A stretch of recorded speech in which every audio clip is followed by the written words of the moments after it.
Oh shit! Hold up! Don't go live yet. Oh.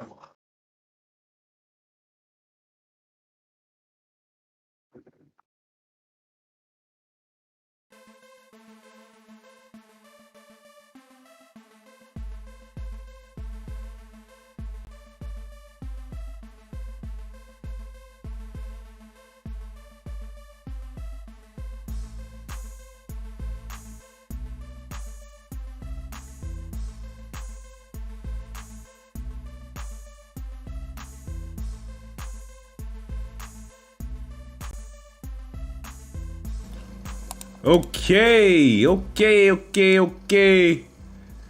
What's up, everybody? Welcome to another episode of Let's Talk Games podcast. I am your host, the Best Bot Kid Smooth, and I got my co-host, Notorious DRE. Notorious DRE in the building. How y'all feeling, man? What's going on? Man, how's your week? Busy. Yeah. To say the least, man, with school, work, games, family, just busy, man. How about yourself? Yeah, I mean, busy work, school. Well, not my school, kids schooling. And did some games. I think I played less this week. I finished Outriders earlier this week. Mm-hmm. Got through that. And have you touched Outriders since? Because I'm gonna be honest with you, I haven't played in a while. I attempted maybe twice. I think I did an expedition, and I wanted to go back and try to clear off some side missions because I got some side missions to clean up. But the thing is, because I'm still not at my world tier that I wanted. I'm still like halfway through 14. It's pretty difficult. So after that, then the reports of people inventory being wiped started. Yep. So I stopped. So I haven't played the game like pretty much since that. So supposedly they fixed it. They patched it. Yeah. That's what I saw on Twitter today. So. Yeah. But honestly, dude, to be completely honest with you, right?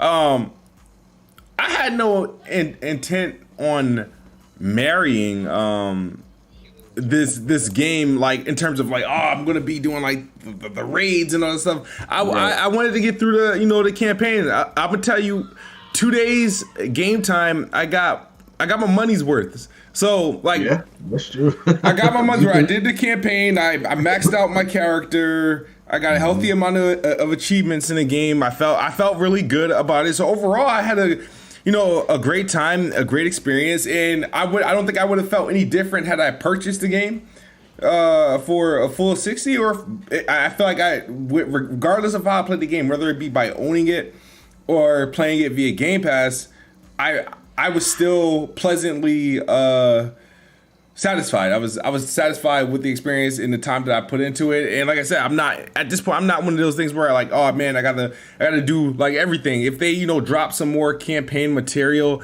that would put me back, I'll go back and play some more. But right now, I'm not really in the need. Once I got the campaign done, it was like, all right, I'm good. Yeah, that's pretty much how I feel too. I mean, I'm gonna try to get back into it, but my goal is to finish the medium. So that's what I was playing that before this. So you didn't finish that game yet? What's going on? So in between Outriders, so like after Outriders, I played the medium for a little bit, but then I went into Jedi Fallen Order, and then I finished that. So now my main focus is the medium, and I'll probably get through it by this weekend. So gotcha. Hopefully. You did because you've already beaten Jedi Fallen Order back when it came out, right? Correct. On PlayStation, right? Right. And you just did another playthrough on Xbox. Right. Gotcha. Correct. Did it make a difference to you playing like from the original time you played it to playing it like now with the with this? Mm-hmm. Oh yeah, I mean it looks a lot cleaner. The textures look a lot better. I mean it was never that. It was never. It's not an ugly game. Yeah, it's not. Yeah. But Yeah, but it wasn't. It was never like eye candy like that. But I mean, there are some areas that are like that. But yeah, man, from textures to performance, yeah, I had a blast. I love it. My personal game of the year for 2019. 2019, So yeah, I love it. I felt like it was like during the game. I was upset that I didn't get like any like real nominations for the game because during the time that it released. But it was by far my favorite game, or at least one of my favorite games for 2019 for sure. I'm gonna make a quick run. I'm gonna need you like to man this down right quick. Give me 1 second. What's going on, chat? Listen, listen. Yes, I have not seen House Party, man. I'm sorry, man. Like I just haven't. I mean, it was never on my radar, so I'm not about to act like I just missed it because I never wanted to watch it like that, man. Like I didn't see The Color Purple until I was like in my mid-20s, so and I used to get heckled for that all the time. But I'm gonna watch it. I'm gonna get to House Party. I'm gonna watch all 3 of them too, just so y'all can get off my back about it. But yeah, I'm gonna get to them. Hopefully, I don't know if they're on Netflix or not. Cause I'm gonna be honest with y'all, I don't feel like buying House Party. So if I can get it on some kind of service, that would be ideal. Yeah, man. So never seen House Party. Sorry. I'm sorry, man. What y'all do, man? So I've never seen House Party. So I was going, not really going back and forth, but a partner of mine. Listen, it's just one of those movies that I've never got around to seeing. Like, and it's one of them I've never had like the urge to go see it either. I mean, I know of it. I know who's in it. Like, listen, like I was telling the chat, I was in my mid-20s when I seen Color Purple. So I mean these like I've never even seen New Jack City. I've never So like these historic great black movies, I know, man. I need to get on it, but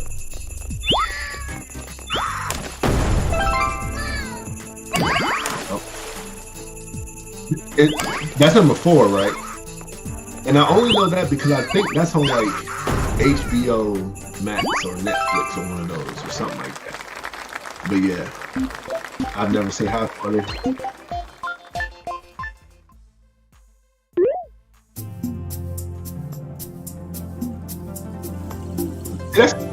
I'm a big movie watcher too. Like I got tons of movies, but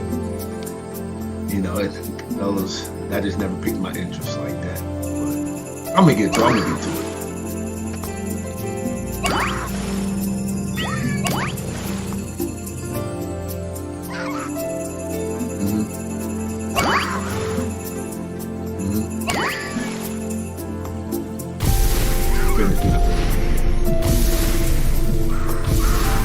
I just got to the day room, or I think that's what it's called, the day room, or like the daycare area. And I just got a piece to fit to put apart like a globe, and now I got this big like dome shaped thing that I can circle around. Like that's where I'm at. That's where I stopped at. So.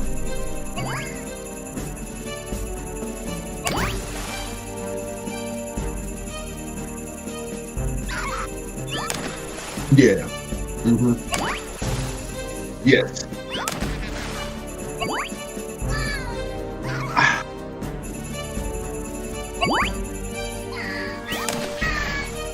The generator. No, I haven't touched the generator yet. I don't think so.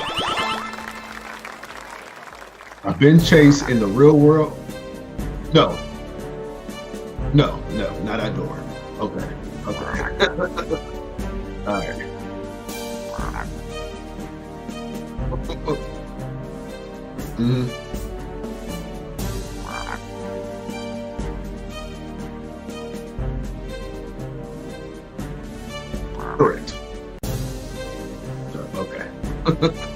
And so like, I like the two split worlds. It's like I like it, and then I don't like it. My bad. I was muted again. I don't know how long I was muted for. Oh, I heard you. You heard me, but the chat didn't because when I ran away, I didn't want my background going in. Yeah. Right. But I would have spoiled something anyway. But I can't. Oh, so that whole entire time, I was on mute. The house party. Yes, I seen house party. Damn. What's up, Bland Drew? How you feeling, man? Mad bad, guys. What did I? Hope boy, what's up? The gameplay shouldn't be. I shouldn't have gameplay. Oh shit! Uh-oh. I muted. This is what I did. I unmuted the gameplay, and I muted, and I was muted. So they didn't hear you at all. So they didn't hear me out because the gameplay was like, ultra loud. Because when I started the thing, the gameplay was completely. What the hell was speaking? That's you? It's not me. The hell? Uh-oh. Apologies, y'all, man. You know this. Wait, do you hear? You don't hear that? I hear it. Yeah, I hear the beeping, but. Oh, it's that stupid ass timer that I was trying to test for the show. That's what it was. What the fuck is that? Oh man, my bad. Yo, oh man, I might have to cut this episode. Holy crap. Jeez. Apologies to the chat, man. But you know, that's what happened. I had a timer running because I tested it for an hour, and I forgot to close the browser. So that's what that was. The beeping was. Now, how long was I need some help? How long was the gameplay like just loud for? Because I don't know how long we were talking. Angel said mute the gameplay. That's already done. Oh, okay. Okay. My bad, guys. With the effed up audio that I just did for there. So, but no, it wasn't. He said about 3 minutes. Yeah, I'll end up. We'll fix that. We'll fix that. But at least we got some Dre audio in there. Dope, yeah, Dope Boy. I saw you playing the medium too. I wanted to ask him where he was at. So you're in the middle of the medium, and so what's next? Because after the medium, you got. I know Return. Go ahead. Yeah, after the medium, it's Returnal. And so that like that last trailer, because I was on the fence about Returnal. Yeah, it's like it looked cool, like gameplay wise, it looked good and everything, but it was just something about it I was a little iffy about. But that last trailer, yeah, I'm on board. So yeah, Returnal is next for me. Awesome. Well, do me a favor because you're gonna beat the medium before Returnal comes out, right? Correct. Oh yeah. Definitely. What I want you to do, I don't know if you try. I know I want you to. If you have an opportunity, I want you to download Record. Oh, here we go. I want you to download Record and try it. I'm not doing this. If you download Record, right, because you're the only person that I can actually get this verification from, right? Because I no longer have a PlayStation, and I tried to buy some, but I was caught in this endless loop. But play maybe 2-3 hours of Record, right? And then, when Returnal comes out, play that and then tell me, was anyone on to something when we was making these Record comparisons? That's all. Like visually, Returnal's gonna shit on Record. So that's not gonna be like that I'm not like, I know Returnal looks graphically much better, but in terms of concept and gameplay, that's what I really want to get the verification from. So if you have a moment after you beat the medium, download Record, play about 2-3 hours of it, see what like it just been record some gameplay, just put it to the side and see why the Returnal conversation comes up when, all it is I'll tell you why the comparisons happen, right? All it is just shade. Just shade from Xbox guys like me throwing to the PlayStation guys like, oh, this is just a PlayStation version of Record. We already had this shit. And we know Record is one of the worst reviewed games on Xbox, which, to be honest, I don't know why. I really don't know why, but because it's not necessarily that bad. It was a tough game in terms of it was hard. And when it launched, I remember the load times being dog shit. But that's funny that you mentioned a comparison, because I just seen a tweet that said Quantum Break was Xbox One's The Last of Us. All right, so that was. All right, did you see a tweet saying that, or somebody's trying to make fun of It was a screenshot. Yeah, I don't see that. I don't agree with. I don't think Quantum Break. Damn. And that was from one of the loudest voices in the Xbox community too. Who? Tim Dog. Tim. He said that. All right. Yeah. I don't agree with that notion at all because I think Quantum Break. I think how long ago did he say that? He probably said that years ago. Probably like 2 yeah. So when but the thing is, no, what Quantum Break is. At most, it's not as in depth as he said Last of Us or Uncharted. He said the Last. No, he said the Last of Us. Yeah, it's nowhere near as in depth. I look at Quantum Break like as I would look at a game like Max Payne or something like a standard hardcore third person action, a third person action game. I don't look at it as sure. Did it have a decent story? Yeah, story was deep, visuals, it was great. But I look at it. I would play when I was playing Quantum Break. I enjoyed my time with it. But to me, I would put it more in the realm of Max Payne, John Woo Stranglehold, just your typical action. Mission to mission. Third-person action game. I won't even compare it to like Uncharted or Tomb Raider because it's nothing like that. You know what I mean? Those are different. There's different third-person types games. You have like you got your action RPGs. You have like your Indiana Jones style games like Tomb Raider and Uncharted, and you can even throw in Jedi Fallen Order because it's somewhat of a hybrid between like the Tomb Raider style, Soul style, but like just packaged in. Like this one game, and then you have like your, and then you have games like The Last of Us. Like, yeah, sure, they're all in third person, but they're not like really the same or comparable. So, but yeah, I strongly disagree with that. But I'm not. I will co-sign the Returnal Record thing until I'm proven wrong. So I got a couple weeks. Okay. I got a couple weeks. We're gonna see. Shout out to Dexter M. For $1.99 super chat, he says, "Smooth, you're on mute," which that was from earlier. I want to give a shout out to Dexter because I think this is the same guy. So Dexter hit me up on Twitter to remind me I wasn't following him. Then I eventually followed him. I was then followed up with the message on Xbox Live. Now I didn't think it was the same person at this point. I did not think it was the same person. I read the message, was like, all right, cool, and I would go and message him back and forth, right? And then recently he's like, oh. You're not my friend on here. I'm like, what are you talking about? I know for a fact, like I was like, this is a dude from Twitter, but I guess I never like added him on Xbox, so I did that.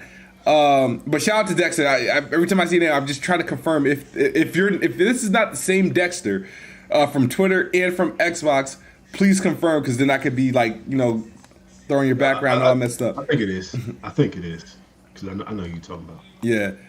The game that we're witnessing, Dre, I don't know if you were on playing Xbox earlier this week. I had like a little, yeah. Mm-hmm. So this game, what's up? Go ahead. This game look kind of alright though. Like I ain't gonna hold you. It look alright. Like I would play something like this though. It's on Game Pass. It was day one Game Pass. Yeah. I mean, it looked cool. I mean, it looked kitty. Ain't no fronting that, but yeah, it looked alright.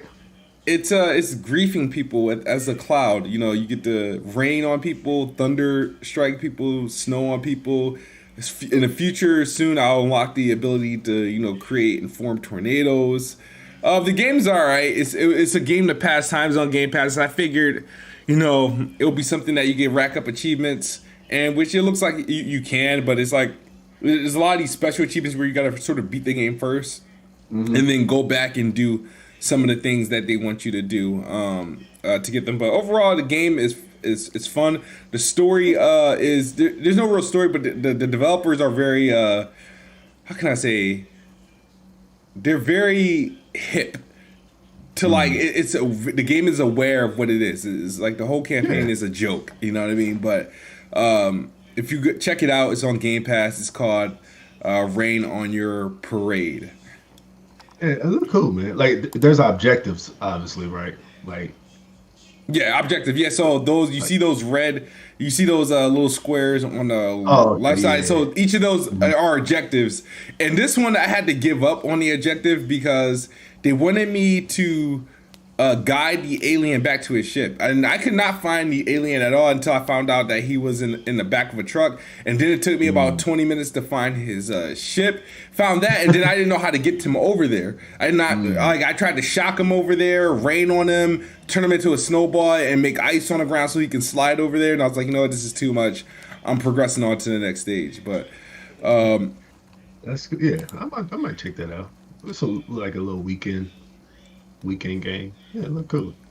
And then we got Jack Move saying, "What is this gameplay? This is a game you would like, Jack Move." Looking at the library of games Jack Move has played, this would be up there. Yeah, this would be up there. It's not like one of those cheesy games that I use on my list. This is actually a step above those cheesy games that I use to pad my stats. It's actually a couple steps above. So there goes me finding the alien and shit, and I didn't know what the fuck to do with him. But so PlayStation, right? Last week when we went live, it was the day of the Jason Schreier's article, right? Correct. And that caused a lot of stir, a lot of people talking. And as of today, the NPDs came out. PlayStation is still continuing to be the fastest selling home console in the USA, both in unit sales and dollar amounts. Nintendo Switch obviously is won an NPD this month again, as it typically does. But so a lot of people look to that, right? The NPD results and what Spider-Man is doing in sales, and they look to that, and then they go back to the article that was like, and they use that. I was like, yeah. So what is this about Sony? You guys are talking about and all this other stuff. So, and that's why, despite the bad press that they were getting and a lot of people praising Game Pass, Sony obviously is still dominant. Every time the console's available to buy, it's going to get sold out. And some people went as far as to try to give Jim Ryan credit for that. What is your take on that? Because I have an argument against that. So I mean, PS5 is going to do what it does. I mean, it's probably the hottest item that people want as far as gaming. I mean, both were sold out. Xbox and PlayStation sold out. But like I said, PlayStation is just PlayStation. It's going to do what it does. But I don't see. Sometimes I feel like Twitter is like, it seems like it's like the loudest voice, right? But then it kind of seems like it's not when you have news like this. Because I mean, what Twitter will make you think that the PS5 is just about to go down. This ship is about to sink. But then you get news like this, and it's like what? I don't know. What do you take from it? You know what I mean? So, like I said, it seems like Twitter has the loudest voices, but then get news like this. Do they really? So I don't know. Yeah. It's like now nobody's like I don't anticipate the recent praise of like Xbox Game Pass and journalists finally giving Xbox some credit for their moves is taking anything away from PlayStation, because PlayStation is still that is a global recognized brand, and people can't just forget what happened with the PlayStation 4, right? You know what I mean? The PS4 is sort of just like the PlayStation 4 generation kind of set PS5 up for this generation for the taking, and it's the hottest new item. It's that PlayStation brand name that's there. So yeah, no, I don't think Game Pass or is going to stop somebody from buying a PlayStation 5 or is going to make like some sort of seismic shift worldwide to slow down the PlayStation 5 sales. Now, however, to answer the dude that wanted to give Jim Ryan credit for this, like, oh, he's doing a good job. I think Optimus Code was one of them, and I'm like, no, you can't really give him credit for this, because he was blessed with the people like Andrew House and Sean Layden did for the PS4 and set him up. So by the time he got there, everything's already rolling, in right. motion and rolling. So like once his, the only thing you could probably credit him for, if you want to give him credit for, is pushing these games to PC faster. That's the only thing. Otherwise, he's just speaking. You know what I mean? We'll see what in time in the future what happens moving forward. But in terms of the success of PlayStation 5, I don't think any of that is owed to Jim Ryan. I think that's more predicated to the success of the PS4. And that there was, like I said, there was an all-star team that obviously set that up. All their studios were sort of in motion, and we're getting their games out. And like at this point, you can plug in anybody. Yeah, you can plug in anybody. at PlayStation, yeah, and PS5 is going to do what it's going to do. Yeah. So, but you know what I mean. But the thing is like people, I guess took a lot of the the Paul Tassies, the how there's a lot of articles and speaking out against Jim Ryan and PlayStation, and praising Xbox and Xbox Game Pass and stuff like that. So people are looking at that is people thinking Xbox is going to sell better. Here's the problem with this whole entire thing. What do you mean Xbox is going to sell better? What do you mean? People are treating it as if they're talking like as Xbox is going to outsell PlayStation. It's not. It's not. Regardless of what happens, until both these consoles are able to get to meet demand and to over meet demand, meaning meet demand and still have items left to sell, you'll see how truly successful both of them are compared to each other. But I don't think, even in this generation, I didn't think Xbox is going to set out to beat PlayStation or outsell PlayStation. I figured Xbox would do much better in the United States than it did last year, because it does fairly well in North America. And I figured if it could potentially still win back that market from PlayStation over time, depending on how they treat the generation. But PlayStation outsells Xbox worldwide, it's going to outsell it by default. That's what happened to the PS3. I think there was a 10 to 15 million gap between the PS3 and the Xbox 360, but at the end of the day, it was 86 to 88 million total hedging in PS3 way, but it was down by 15 million in North America. So that's why people were like, 360 won last generation, because that's what the way it felt. I mean, us living in this country and it being a dominant platform, that's just how it felt. But worldwide, the PS3 had already caught up. But yeah, man, I don't hate the PlayStation. I don't have a disdain for the PlayStation, but I do feel that people I don't know, it's everybody's waiting for the PlayStation brand to reign, to at least fall, to take that hit like it did in 2006. And everybody's taking everything that goes well for PlayStation and using it as I told you, PlayStation is still king and all that stuff. I think it's too early to call any of this stuff. I personally think, and I said it before I got into some trouble for saying this, but I personally don't have a reason to own a PS5 anytime soon. Damn, this train. You hear this train? I hear the train. Oh, man. I personally don't have a reason to really own it. I don't think anything's that's happening that's really pulling my hand right now. Mm-hmm. I mean, if you look at it, from as a new customer, right, and you compare the two, I think 9 times out of 10, if a new customer coming in is going to gravitate towards PlayStation, because it has the more eye appealing new games, at the moment, with the Spider-Man and the Demon Souls and stuff like that. Yeah. And even with the bad news, I didn't really see it as bad news.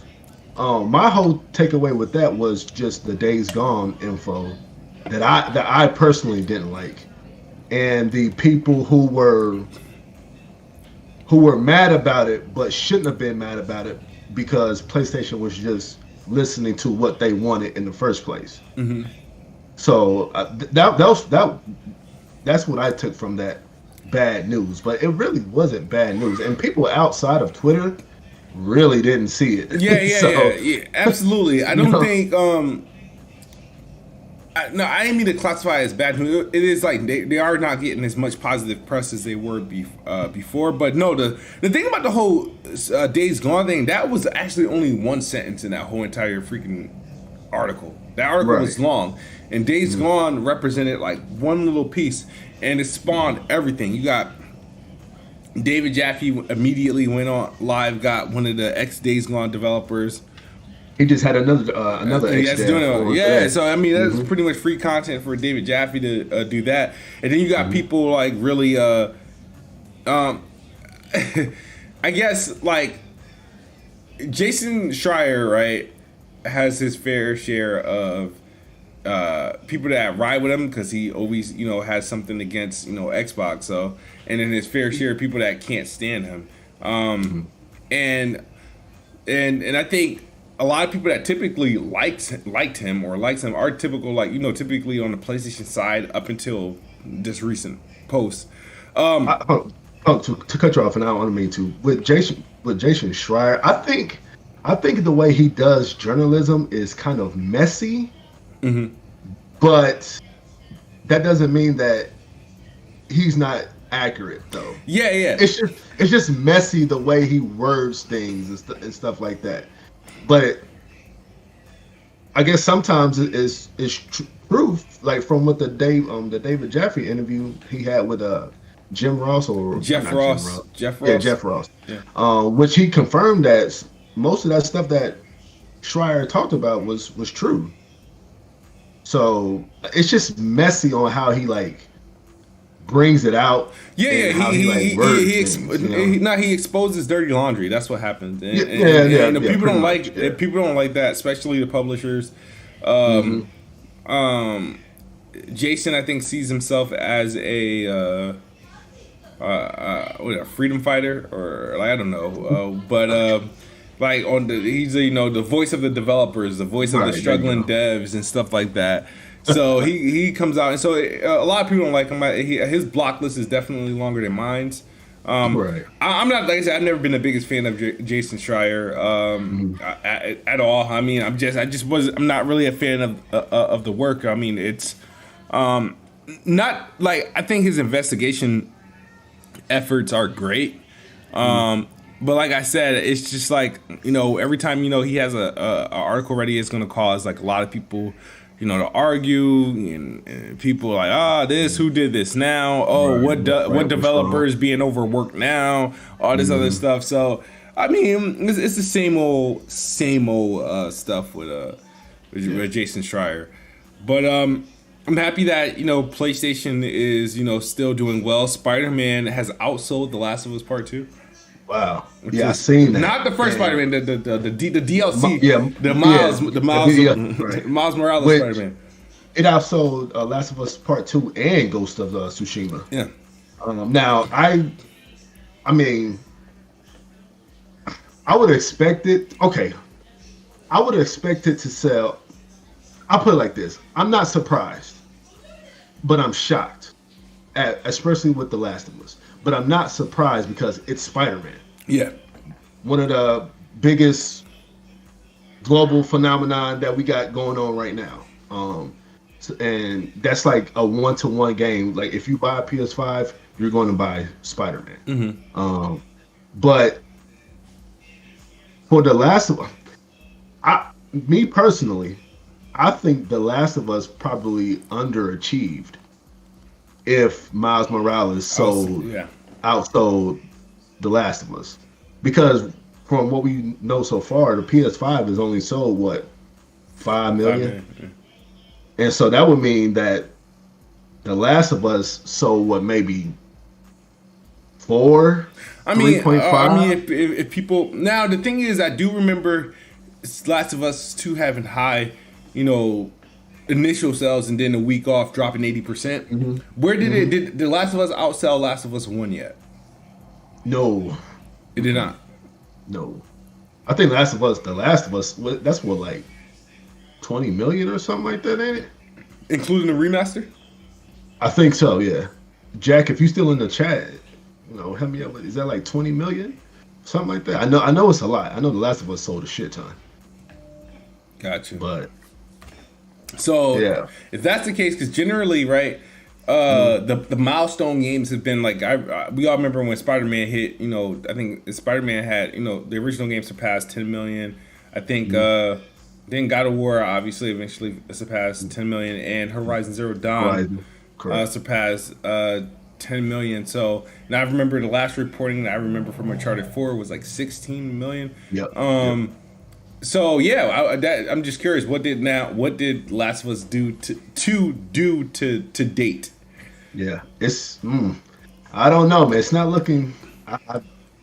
What this news came out today, I think it underachieved. I don't think because it couldn't have cracked 5 million if. No, I think it had at least.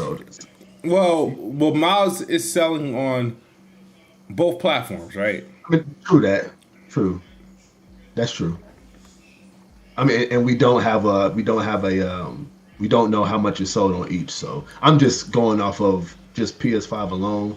If it's a 1-to-1. No, I don't think they can do that. I don't think they're counting like only PS5 copies. I think overall the game itself. Got you. Which, if it outsold, I'm gonna say The Last of Us. If it outsold The Last of Us and Ghost of Tsushima, right? Last of Us obviously outsold Ghost. I'm assuming. Never know though. But then no, because Ghost was sticking around on the charts. I'm going to assume Spider-Man at this point would have to be at like maybe 7 million, 8 million. If it's done that, and then that means The Last of Us is at somewhere hovering around 5 or 6. Yeah. Something like that. Yeah. I don't know, That. Last of Us 2, I do recall it doing 4 million in a week, like the 2 days that it was out. But that was the initial sales, and then the drop off after that, it was like it dropped off was like 80%. I'm just curious. That sucks. Because that just tells me that Twitter got to people. The whole bullshit and the whole SJW, all that crap, man. Because The Last of Us is a fantastic game. Like, probably, if not, the most technical game I've ever played. Yeah. Like, that game is fantastic, man.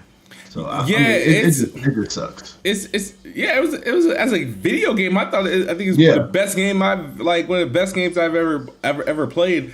I thought it was longer than it needed to be. And like I don't see myself doing that journey again because it was a stressful journey, but it was a wonderful video game. I did it twice. I got the platinum for that. Yeah. I had to do that. And shit, if they do this update like I'm hoping they do. It'll be a third time. Yeah, that might be worth obviously another playthrough if you can get the game itself at 60 frames. But kudos to Miles Morales, man. Fantastic game. Just everything about that game. Obviously, from representation to the story to the gameplay, from top to bottom, man. Fantastic game. Yeah, I had a dope time with Spider-Man Miles Morales. Matter of fact, this is probably the most I got out of my PlayStation 5 was Miles Morales. The game itself, it did enough to make it different from the original Spider-Man game. I enjoyed this game more than the original Spider-Man game because it didn't have those slowdowns that you had in the previous game. It was very diverse. The soundtrack was dope. And the story was well done, a well done story. They just did the damn thing. Shout out to Insomniac. Insomniac Games is literally the best acquisition that any of these guys done. Sony's to me, it's Sony's best studio. I know people want to give the nod to Naughty Dog and some to Sony Santa Monica and stuff like that, but if I have to rank them they're the most talented and they're the most productive. Naughty Dog is talented, but their work is slow. I don't know Sony Santa Monica outside of God of War. I really don't. So that's true. That is true. So personally, which is sad, but that's true. Yeah. So that's the thing is that Other than that, Insomniac, you got your Spider-Mans, you got your Ratchet and Clanks, they got IPs like Resistance that they can call back to whenever they feel the need to. They're highly capable. And like I said, they're just very productive. They're very, very productive and an efficient studio. I mean, I think, but with it, Insomniac is fantastic. Don't get me wrong, because what I'm about to say might sound negative. But they were giving like the golden ticket. Like they were giving Spider-Man. You know what I'm saying? Which is again one of the biggest phenomenons that's going on right now. And granted, they could have fucked it up.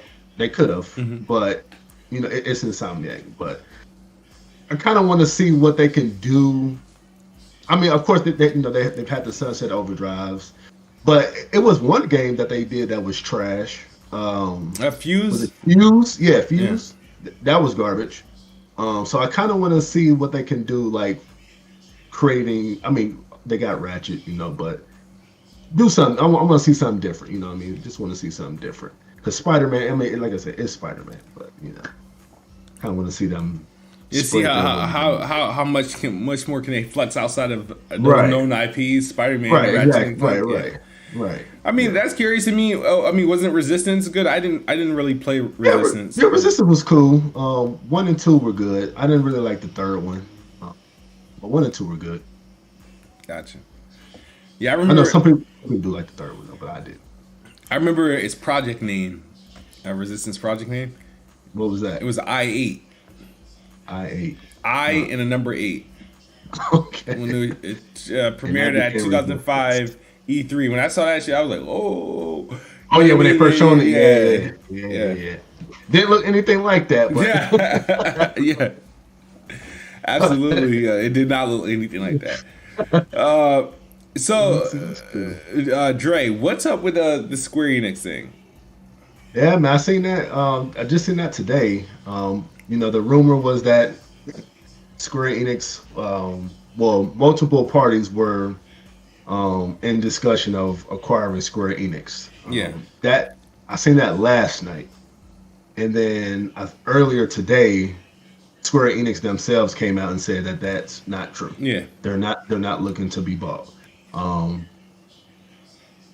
Where there's smoke, there's fire. Yeah.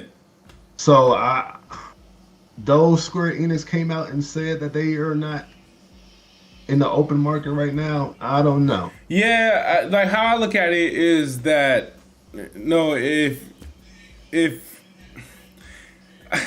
like it's hard like to say this. I mean, what are they supposed to say? They either ignore it exactly. or like don't address it at all. You know what I mean? So like, my thing is that, I mean, whoever gets it, I mean, this is going to be a nice pickup. Now, if it's going to be somebody like Tencent, I'm not interested. If it's going to be like, I don't think EA or something like that, or 2K or any of them could or would do it.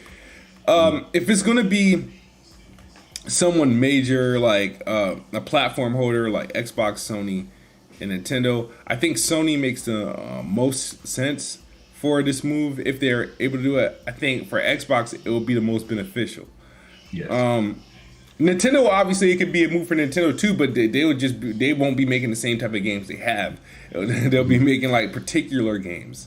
I think with Xbox it makes a lot of sense too, because they are still trying to get that Japanese market. Yeah. It makes sense who else is better than Square Enix? No reason why. Not that I don't think it makes sense for Xbox. I think it would be awesome for Xbox, but I feel like it would be more of a actual impact if Xbox did it. If PlayStation did it, it's not much of an impact because Square Enix makes already a fair share of exclusives that way. They already have a working. They have a working relationship with them.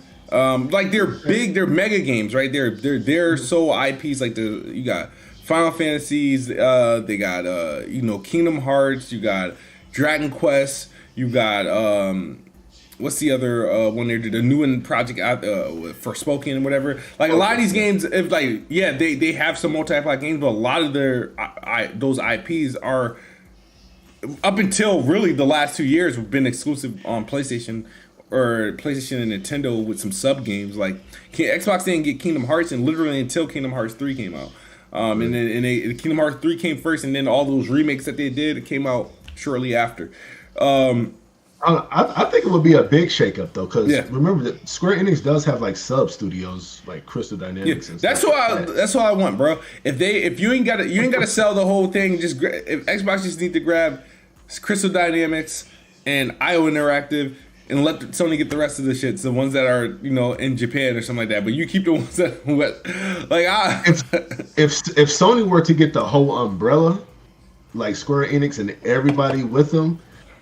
That would shake up. I think that would be a bigger acquisition than Bethesda and Xbox.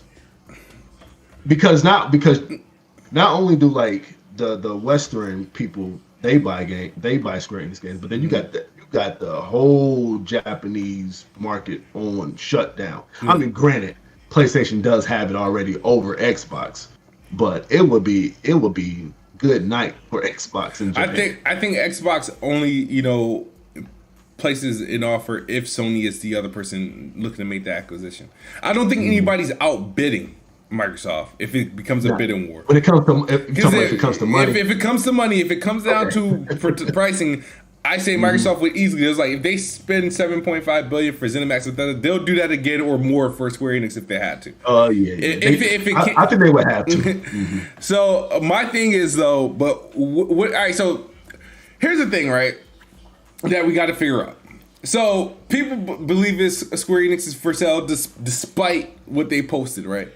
But there's always these things that keep coming up. That keeps coming up. Sega, Capcom. It feels like rumor has it that one of these things. It's one of these three, and it's happening this year at some point, right? But what about this Kojima dude, right? I don't know if we got to speak about this last year. Did we speak about this? I think we talked about it yesterday. Or 2 days ago on Xbox, right? So Kojima. Like, so there are also rumors that he's in talk with Microsoft to produce his next game, right? Right. But the report that came out from Jeff Grubb sounds like something a little bit bigger than that, right? He says he's in talks with Kojima to reach out to expand to appeal more to the Asian markets, right? So, what if, right? They're not just producing Kojima's next game. What if they're giving this dude a promotion? What if they're out to hire him, right? That Xbox is out to hire Xbox Kojima? Out to hire Kojima, right? In time for their next publisher acquisition. So let's say if they do get like a Sega or a Capcom or a Square Enix, they like offer Kojima as the Matt Booty of that division of their Xbox in Japan, or like to be that person, because obviously their current setup, like you got to do that. The people the ZeniMax team, they're going to be doing ZeniMax stuff. You got Matt Booty under Xbox Game Studios. Then you got to, if you're going to expand over to Japan, and if you're going to get like another big ass publisher like a Capcom, a Sega, or a Square Enix, you're going to need, a head honcho over there. What if they give him, what if the talks is to give him that promotion to, and absorb Kojima Productions into that? Like, okay. That's what I was going to get at, because the way you made it seem like they would hire Kojima and then they would try to acquire like Sega or somebody else, and then Kojima would be. So that's what you're talking. That's what you're saying. But right? his shit would come with it. Would just come. Rumor has it that Kojima's already been bought, but I'm not gonna. That's all. But I don't know by who. But like if Xbox is really if Xbox is legit trying to reach out to him or have him be the reason they expand in Japan. A one game deal isn't doing that. They're looking at Kojima as like, hold on, this dude got some pull, he got some respect, he's well respected, he has connections, he can be our guy for Xbox Japan, and he could be the outreach for all the studios in Japan should they make a move like that. Okay, I think I see what you're saying. Okay, so Xbox would get Kojima and all of like everything on what he has, his studio, they would get that. But then, so you're saying he will be then the spokesperson for he'll get promotion. Xbox Japan. And I'm probably saying it in the dumbest, lamest terms. I'm probably saying it. It's probably a more professional name, but I feel like he would. And I know be the ambassador. Not even the ambassador, because Kojima, like, he's a producer. Like, people hire him, like, Todd Howard, producer, right? But who's going to be making the games for Indiana Jones? Right. Machine Games. Todd Howard's the producer, but it's the studio that's going to be making the games, right? Kojima, at that point, he's past I'm the one making the game. He has a team that makes the game. He's just the name, right? So, but now what you do is, you get a job, you get a contract with Xbox, and Xbox like, we're going to give you a promotion. We're going to give you a job more than just head of Kojima Productions, right? You're going to be more than head of Kojima. You're going to be... I'm following. Let me look up freaking head of... hold on. Let me look at head of Xbox... Studios Asia, Japan or Xbox Asia.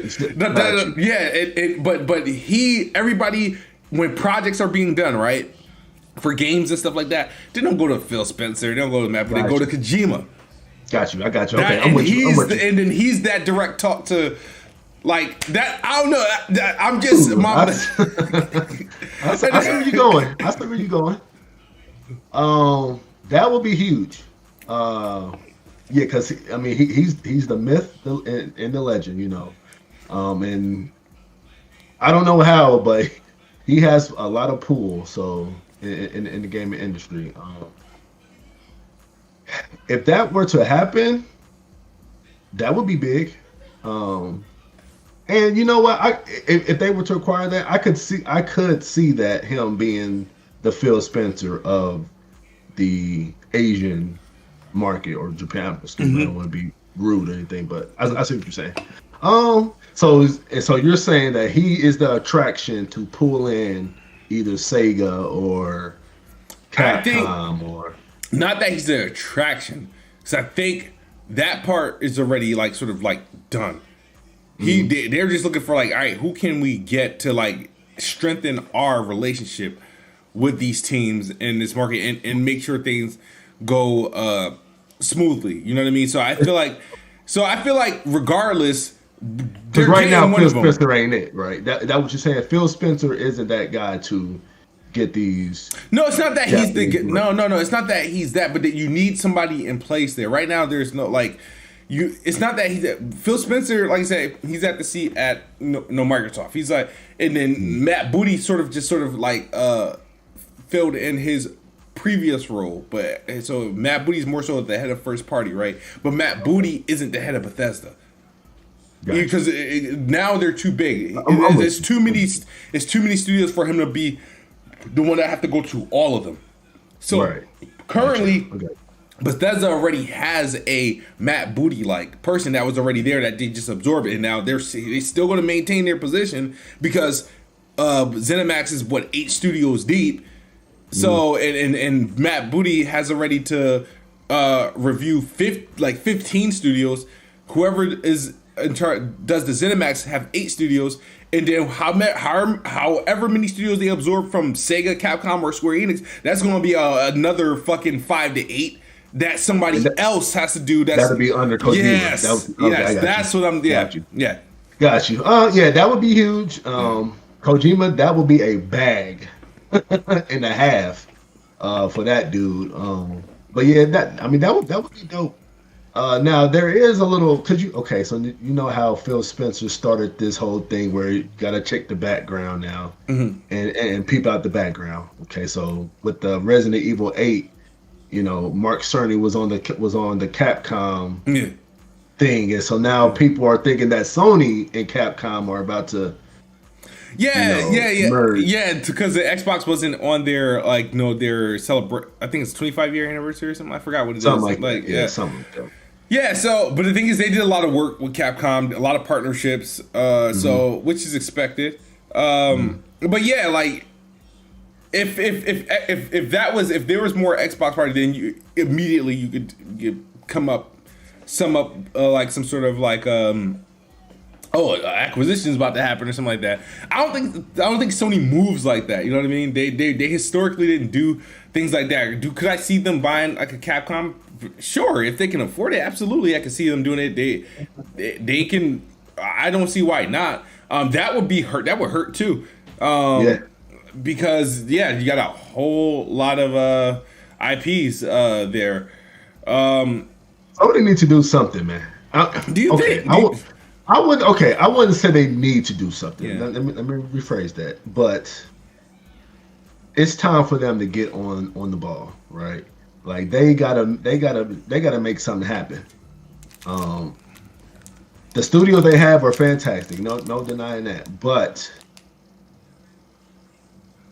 they need to. How can I put this? Because with Xbox, they have the potential to pump out games left and right with all the studios that they have. Yeah. And I think PlayStation needs more studios for these AAA games that they want to crank out to the fan base. Yeah, absolutely. And so with these 13 studios they have, granted, those games are going to be probably fantastic. But we just, we need more. We need more. Just need more.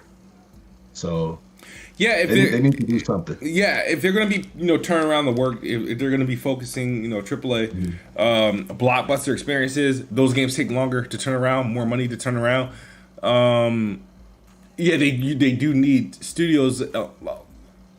Because if you can sit back and look at them, are their studios, their current studios, are they equipped right now for at least, is Sony equipped right now to have a first party game mega hit each year for the next 7 years? That's what you got to ask, right? Insomniac's been carrying the PS5 the start of the PS5 generation, pretty much for the first year. You can say by the time the first year is over, because you'll have Spider-Man at launch, Ratchet & Clank during that 6-month period, and then who's next after that? Supposedly Horizon is supposed to be coming out this year, but So and then if Horizon makes this year, all right, cool. So then that's Guerrilla's not going to be seen for another 2 to 3 years. 3 years, right? And then Santa Monica.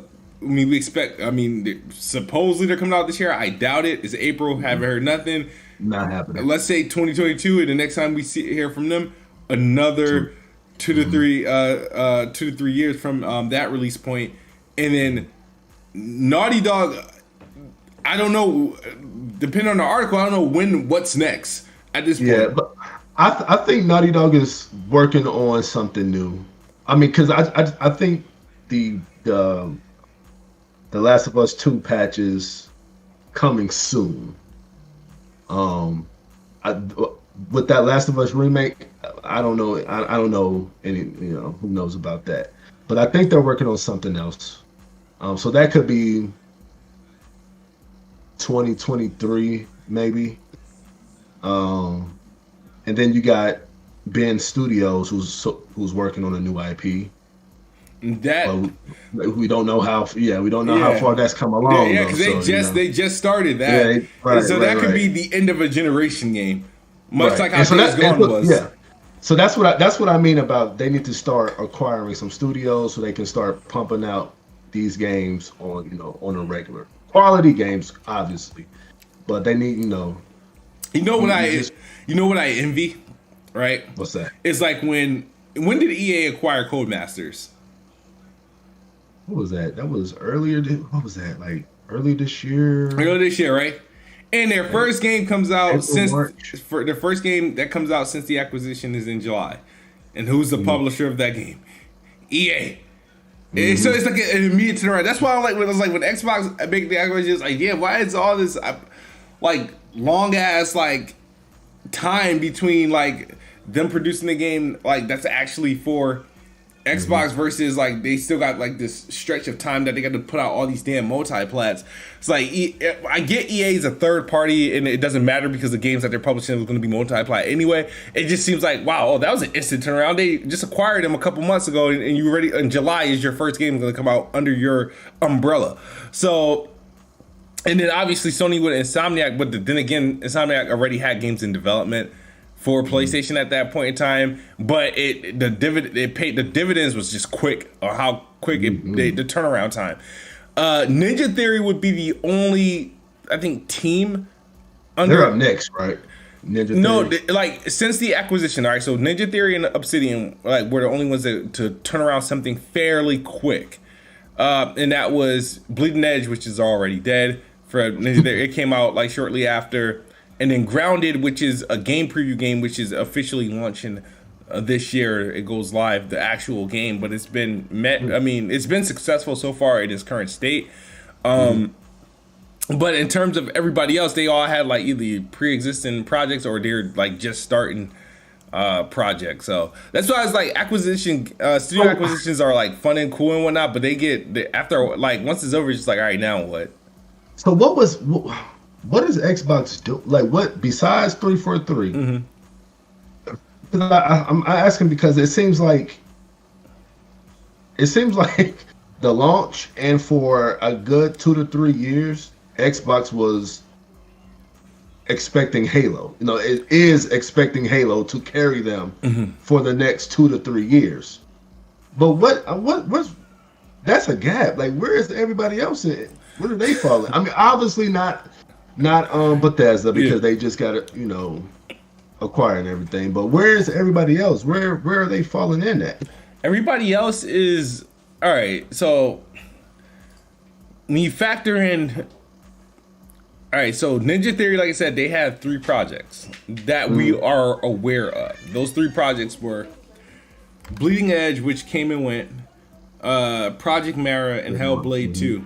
Right? Rare has Everwild, which they don't know what the hell they're doing with that game. Right. Compulsion. Hold on. Give me 1 second. Live, man. This is what happens. No, I'm just kidding. Yeah, bro. Like, Compulsion. Now, they're supposed to be showing something this year. Their game, but we don't know. But I don't know when it comes out. But they were acquired shortly after or the same year that We Happy Few released, and they still had to do DLC for that game. In Exile, they were acquired in the middle of their development of Wasteland 3, which got delayed and it finally came out. Obsidian was acquired right before they released the Outer Worlds, and they owed Private Division 2 DLCs. And they're done though. They're done. I did Murder on Andrian and Peril on Gorgon. Those were the DLCs. Right, yeah. So they're done with that. And they, obviously a different team is working on Grounded, and then they got Avowed. We don't know how. Now Avowed was not mentioned in the games as are far along, so that might be within the next year or two, right? Okay. You have obviously Initiative working on Perfect Dark, but like I said, we don't know. Like the Initiative was started in 2018, so we don't know. They're still hiring people. It's in development, but they're still hiring people. Playground. They have 2 teams. One team works exclusively on Forza Horizon, and one team works. I think St. Albans House is working on Fable. I don't know how far Fable along is. Forza Horizon could literally release within 6 to 12 months from now. So for all I know, because Forza is a game where it doesn't get revealed until it gets revealed like how Bethesda games are. It gets revealed the same year it gets released. So there's at least a roadmap. There's there's stuff jumping out the roadmap. Yeah, I mean, you got Undead Labs doing State of Decay 3. They announced that. I don't know when we're gonna see it. You got. I don't even know what any of the Bethesda studios are working on. We're hoping we might see Starfield this fall. You're hoping. For that bet, yeah. So I'm saying because it's like with PlayStation, it's like there's God of War at the end of the tunnel, and then after that, it's like, what's next? Yeah. So I don't know. The only thing that's imminent now, right now for Xbox is Halo Infinite and fucking Psychonauts 2, which I don't know why that's taking so long, but we shall see. We shall see. We shall see. But yeah, Sony need to come on with it, man, for real. Yeah, this generation has been like, how can I say this? I'm appreciating it because I like the way the consoles look and the way the games run. Like 60 frames per second is never been appreciated more. Even 120 frames per second, it's just never been appreciated more. Resident Evil had a demonstration yesterday, right? Yeah. And they gave off the specs of all the consoles. Yeah. Let's talk about that. 'Cause this is weird. Very weird. I'm still trying to wrap my head around like why is this even a thing? So yeah, this is weird. PlayStation, they're targeting 4K 60, and then without ray tracing, and then with ray tracing 4K again, ray tracing 45 frames per second. See, and that's what's throwing everybody off. Like why? Like, what is this? Because that just has me questioning: is this supposed to be like a locked 45 frames per second, or is it 60 that will drop to 45? Yeah. Frames? Okay. So that's what I'm thinking, because I don't know how else to do this. It's like, okay, you have a ray tracing mode and you're just keeping on. Like, my thing is that, all right, if it's an unstable 60 frames, then do something about it if you really want the ray tracing in there, right? Because at this point, I don't know which is the proper way to play. You know how they'll have multiple settings, but one of them is really ideal for the way they want you to play the game. Which way is it? Is it the standard 4K 60 way, or is it the 45 frames per second ray tracing way? Like, a lot of people are going to make the excuse that Resident Evil is a slow game. So they'll be like, well, 45 frames per second is fine. I don't know about that, buddy. Like at 45 frames, you're getting frame pacing. Like, you're getting bad frame pacing, right? I don't know. I've only seen like one game target 45 frames per second. That was Batman. It's like, right? Somebody correct me if I'm wrong. If Bless Red is in the chat, so isn't 30? It has to be a consistent 33.3 milliseconds for a consistent 30, right? Yes. And then for 60, it has to be 16. 16, yeah. Yeah. So yeah, it has to. So if it's targeting 16.67 milliseconds, then yes, you're gonna have all sorts of fucking pacing issues. You're gonna have all sorts. If that's what it's actually targeting. If it's set. I don't know if it's like an unlocked frame rate, it's just gonna be like kind of just all over the place. Right.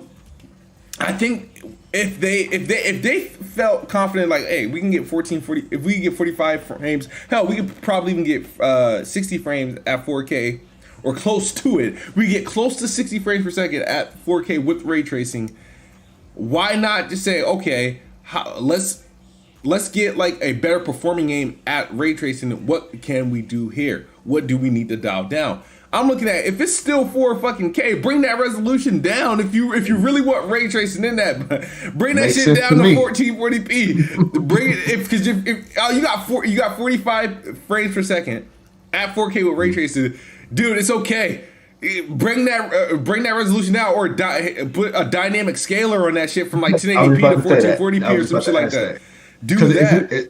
Is this supposed to be a native 4K or a dynamic resolution? The thing is, people believe it's native resolution because when they finally get down to the Stadia specs, they tell you it's a dynamic resolution for Stadia. Yeah, lower it down. And the other problem I have with this is the Xbox Series S targets. Let me see if I could pull it up here. Like, why are you looking at that? If it's going back to the 45, so if it's a 60 that drops to 45, why didn't they just say 4K with ray tracing up to 60 frames per second instead of having it at that deadlocked 45 frames? Is my Twitter blocked?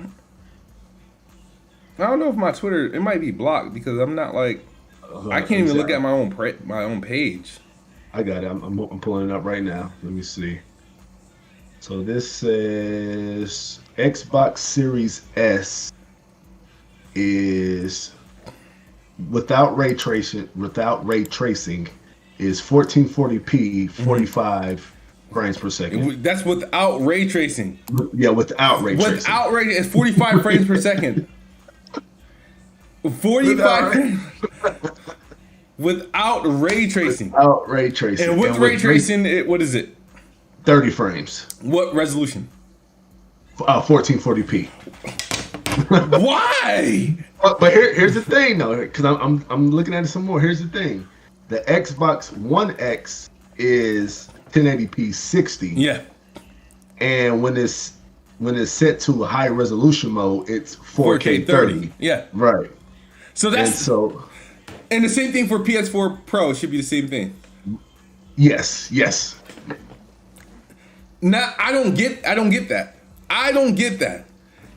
The Xbox Series S has a better CPU, much better CPU than the PS4 Pro and the Xbox One X. It has a more efficient GPU than both of them, and it has a better storage solution than both of them.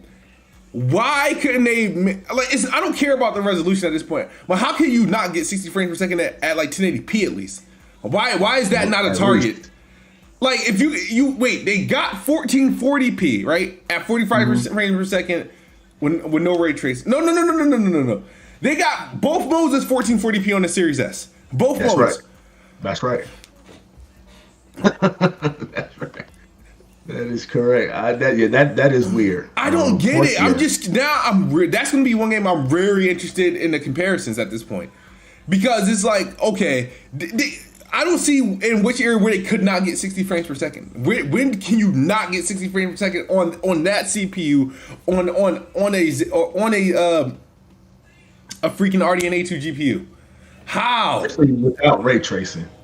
I'm with you. Okay, if you want to say with ray tracing 30 frames, okay. Yes, I would have been. I'm like, you know what? That's fair. It should have been if the game is capable at 1440p 30 with ray tracing. If it's capable of 1440p 30 with ray tracing, then it should be. I don't get it. Then you should be able to hit 1440p 60. But don't even if you can't do 1440p 60, then do 1080p 60. Give it a visual mode, which is the ray tracing mode at 30 at 1440p, and then a performance mode at 1080p 60 to match the Xbox One X. And you're good. Yep. I don't see how does that not happen. I didn't even see that till you just. I did not know that. That's funny. Yeah, and for those who are playing on the PlayStation 4, and the Xbox One is 900p 30 frames per second. The PS4 is 900p 45 frames per second. I just don't get this. Like, is this the new cinematic feel now? Is it no longer 30? Is 45 it? I don't know. No, I think what they did was I think they designed the game for next gen, right? But they kept you have your game design target, right? But they made sure it hit all the game targets. So I think next gen was the target. So I think what's going on is that these games are like, once you get to the PS4 and the Xbox One, they're just like completely stripped down versions of the next gen version, and then once that game is on the next gen platform, it's tapping into all those options that it have to actually run at it. So we'll see. I don't know, but like I was kind of upset reading that. Now I don't plan on playing this shit on the Xbox Series S. You playing it? You picking it up? I'll say this. This is what I'll say, right? I don't plan on. Now, is this game $70? Oh, that's a good question. I don't. I gotta check the store. No, it's $59.99. I think I saw it on the store. It's $59.99. Oh, okay. I don't see myself picking it up because I can't do Resident Evil. However, if this game magically lands on Game Pass, absolutely. I'm going to give it a try. I'm going to see what it looks like and see how it performs at 60 and see what this ray tracing looks like. But Capcom's last ray tracing attempt was for Devil May Cry 5 remake, and those frames was all over the place. So if we're using that as a benchmark, then yeah, 45 is the average. Yeah. And see, like there's all kinds of implementations of ray tracing, right? So, if I'm memory serves, I think the most demanding is ray trace reflections. So, like, I mean, cool to have ray tracing, but like maybe not. Maybe do the what I'm trying to say, like the lowest tier, like ray trace shadows or something like that. Yeah, like how Call of Duty did it. Right. Yeah. Shout out to Tony Esquire. He says, support my guy Kid Smooth. I joined the PC Master Race, so yeah, I'll check out the Game Pass Alienware 3080 in the building. 38 got an Alienware 3080. Yeah, Alienware. Oh, I know you paid a good price for that. You know, they're overpriced ass PCs. Yeah, get this work. I agree to a certain extent that ray tracing is overrated. I wouldn't call it overrated because it is cool. I would just say it's not needed for a lot of games. Yeah, no. So that's what I was saying. I've like I said, like the best form of ray tracing has been used so far has been Spider-Man, and like it's like I feel like the novelty of ray tracing wears off quicker than anything else from the next gen. Once you get like, all right, I'm over it. Like the game was great and whatnot, but I'd rather performance. I'm not going to say no to ray tracing. If they can find a way to continue ray tracing at a higher frame rate, that would be great. But if not, I mean, I could do without it. Like find another way to use it. But like the 45 frames per second thing just like bugged me because I feel like when you look at their specs and their visual targets, it look like they have room to make an adjustment to like give you like a nice balance. And I don't like come with me on this. I mean, I don't think like I looked at the trailers and everything, and I looked at them all in 4K. They don't. Resident Evil 8 is not like that eye candy to me anyway. Like it's not. It's. I mean, interiors look great. Like interiors of like I guess it's a castle, whatever. Those look great and everything. It just doesn't look that like delicious to me. I don't know. Maybe that's just me, but I don't know. Like, what do you think it looks? I mean, it looks very like I don't know. It has like this one color palette that to me that I see that I don't know how ray tracing would help. But I mean, I think the game. I'm not gonna lie. I feel like every game that they've done on this RE engine looks great. And they scale well, like so because remember they were so that's why I don't expect any frame rate drops because they've been able to get 60 frames pretty steadily on like the enhancements, the enhanced consoles, the PS4 Pro and the Xbox One X. They were able to get those frame rates at those visuals. So I think naturally the games look good, and when they go into first person, like with Resident Evil 7 was like the last one that's like first person, but naturally I thought Resident Evil 7 looked dope, and I'm just assuming this one's going to be at least an upgrade to that. I've looked at it a little bit, but I haven't been like putting everything into consideration watching on YouTube, small stream, but I also haven't been watching a lot of it. Like this last thing they just did, this last stream I didn't watch. I just saw the screenshot of the game specs because I don't know, I haven't been really following Resident Evil 8, but I'm anticipating, what did we, April 16th? The game comes out in what, May? May. Oh, it comes out May 6th on my birthday. Yep. Damn, so if it was going on Game Pass, they would probably have to announce it in about a week or two.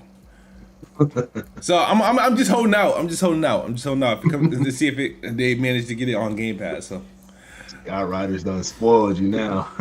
Yeah, it has. I mean, but then again, the $60 I was going to use on Outriders, I could use on that game, but I would hate to do that if I'm not going to like it or not going to finish it. That's the problem I have with Resident Evil. So y'all know me. I can't do horror, and Resident Evil is horror. Like, I can't do that. I can't do that.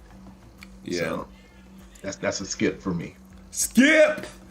All right, guys. So yeah, man. But was there anything else that we missed or anything like that? Did we miss anything? We talked about Returnal. That's the 30th. Second extension for Xbox is the 28th. Second extinction. Yeah, I will be on that. I'll be on that too. Definitely won't be on that because I really want to play that game. Oh, the PS5 got an update. Got its first major update. Yeah, what did that consist of? Let me pull it up here. Let me pull it up. I know. So one thing I do know is that you can now use expandable storage to move your PlayStation 5 game, just like Xbox. You can move it to expandable storage, but you just can't play it off that storage. You have to move it. You have to move it back and forth. Yeah. Yeah. So let me get the whole thing up real quick.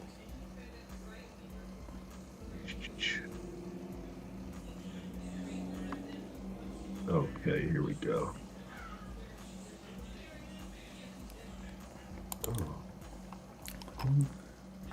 Okay, that doesn't give me bullet points for what they did. All right. Well, actually, so there was this one game, right, that I was waiting for, which was Terminator Resistance, which is currently out, but it's getting I think a PlayStation exclusive next gen upgrade. That was supposed to have been out, but apparently it's been delayed. It says, I'll read this while you get that piece up. Okay. It says, after a short delay, earlier in the year, Terminator Resistance Enhanced is slated to launch on the PS5 from April 30th, and there will be a free PS4 to PS5 upgrade for those who already own the game. However, there may yet be a catch, as publisher Reef Entertainment has warned that the upgrade may not be available on launch day as planned. As Terminator Resistance Enhanced was developed after the release of the PS4 version, we recently have been informed that there is some additional work that needs to be done on Sony's side to ensure that the upgrades from PS4 to PS5 happen smoothly. Oh Lord. It says, it continues, as of the moment, we have not been given the final date on when Sony will be able to complete this. As a result, there is a strong possibility that the PS4 to PS5 upgrade will not be available for the launch of Terminator Resistance Enhanced on April 30th and will follow a short time later. Please be assured that we are all doing what we can to get this upgrade ready and available to you as soon as possible. This wouldn't be the first game to leave problems with this PS4. All right, so I guess what's happened is you gotta, if you don't own the game already, I mean, if you're buying it for the first time, the PS5 version will be fine. But if you have already the game on the PS4 and just hoping to get the free PS5 upgrade, that's going to be delayed because there's some back work that they have to do. So yeah, par for the course at this point. You know, with the updates. Okay, but I got it. So with the new update comes the PS5 storage expansion and management. You can now store PS5 games on compatible external USB drives. So that's the first thing I mentioned. You can now offload your PS5 games, onto an external hard drive and keep them there to free up storage on the main console. New social features for PS4 and PS5. Cross-generation share play. PS4 and PS5 players can now share play together while chatting in parties.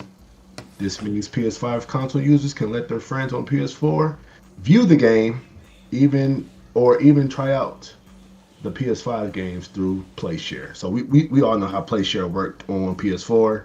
Now it's just cross generation. I guess that's kind of cool. I've never used SharePlay. I used it once, and that's how I played Knack for the first time. And then nice. Yeah, and once it works how it's intended to work. Like you're playing their game on. Yeah, I mean you're technically streaming it at that point. Mm-hmm. Yeah, you're streaming it. Okay. It worked. It made me buy Knack. So nice. Enhanced control and personalization options. Improved game base.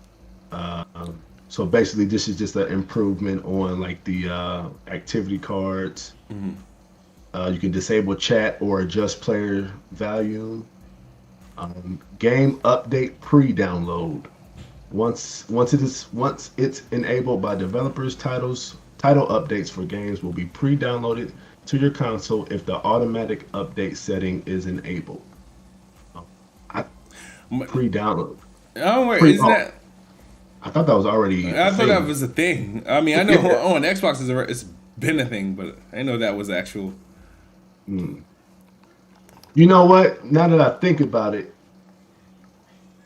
it does. Yeah, okay. So before, like, if there was an update, so like if I were to turn my console on, let's say Spider-Man had an update, it will update as when I turn my PS4 on. So like not updating while it's off. Oh, okay. Yeah, that did happen. So now it's updating while it's off, just like how it was on PS4. Gotcha. Yeah. Custom game library, screen zoom, new trophy settings, and stat screens. There's a new features for the PlayStation app, and I thought there was also new settings, but they did not put it on here. So like the new settings is like there is you know how PS5 was always in HDR mode, right? Yeah, you were mentioning something like that. Yeah, and I've always had concern about that because games that didn't utilize HDR were running in HDR, and I would always complain about it because, it's basically ruining the color gamut, and you're not getting accurate color. So they finally now have an option where you can set that to where if a game isn't supporting HDR, it doesn't have HDR. So kudos to that. That was one thing that I was really wanting, and they finally did that. And then there's a new 120 frames option, default option. So now you don't have to go into the performance. You don't have to switch your settings to performance or default or whatever that 3 sections was. It now, from what I'm understanding, it's now game based how it is on Xbox, so where you can just toggle it on and off from the game and not from the console. Gotcha. Yeah.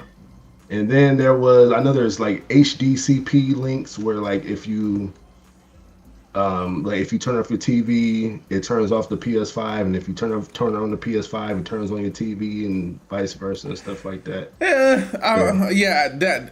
I'm not the biggest fan of that because it get annoying. Like, like sometimes like my sons, I have to restart his because we turn on the TV and they turn on his Xbox. I'm like, oh my god.